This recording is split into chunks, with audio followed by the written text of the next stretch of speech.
তো hey guys, welcome to my first video. আর আজকের ভিডিওতে আমরা তৈরি করবো একটি মিনি ক্যানভাস। আর এই ক্যানভাসটি তৈরি করবো আমরা একটি কার্ডবোর্ড দিয়ে। আমি এখানে একটি কার্ডবোর্ড থেকে মিনি একটা ক্যানভাসের সাইজে কেটে নিয়েছি, যেটা আপনারা স্ক্রিনে দেখতে পাচ্ছেন।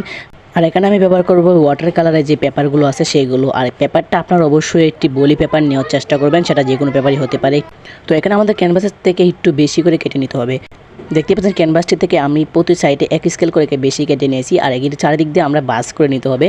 আর চারিদিক দিয়ে ভাঁজ করা হয়ে গেলে আমরা এখানে যে কোনাকুনি দেখতে পাচ্ছেন যে ভাঁজ করছি, সেই কোনাকুনি মাপে এখান থেকে এখান তুলিয়ে আমরা একটা দাগ কেটে নিব।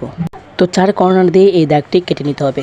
তো দাগ কাটা হয়ে গেলে এই বরাবর আমরা কেটে নিব। তো কেটে নেওয়ার পর এখানে আমরা ফেভিকল শেষ হয়ে গেছে, তাই কারণে আমরা ডাবল টেপ যে কস্টিপগুলো আছে সেগুলো ইউজ করতেছি। আপনারা অবশ্যই ফেভিকল ইউজ করবেন। তো চারিদিক দিয়ে আমাদের সেই ডাবল টেপ কস্টিপ লাগানো হয়ে গেছে। এখন এখান থেকে উপরে মাথাটি তুলে আমরা এই যে ক্যানভাস পেপারটি রেখেছিলাম সেই পেপারটিকে আবার লাগিয়ে দেব।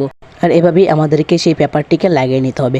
আর এখানে এক্সট্রা যেগুলো দেখতে পাচ্ছেন সেগুলো আবার বাস করে যে ডাবল টেপ কস্টিপ দিয়ে আমরা আবার লাগিয়ে নেব। আর লাগানোর হয়ে যাওয়ার পরে আমাদের ক্যানভাস তৈরি, যে দেখতে পাচ্ছেন আমাদের মিনি ক্যানভাস তৈরি হয়ে গেছে। আর এটি দেখে কেউ বুঝতেই পারবে না এটি আপনি বানিয়েছেন। তো নেক্সট ভিডিওতে আমরা এই ক্যানভাসে আর্ট করব। তো দেখা হচ্ছে নেক্সট ভিডিওতে।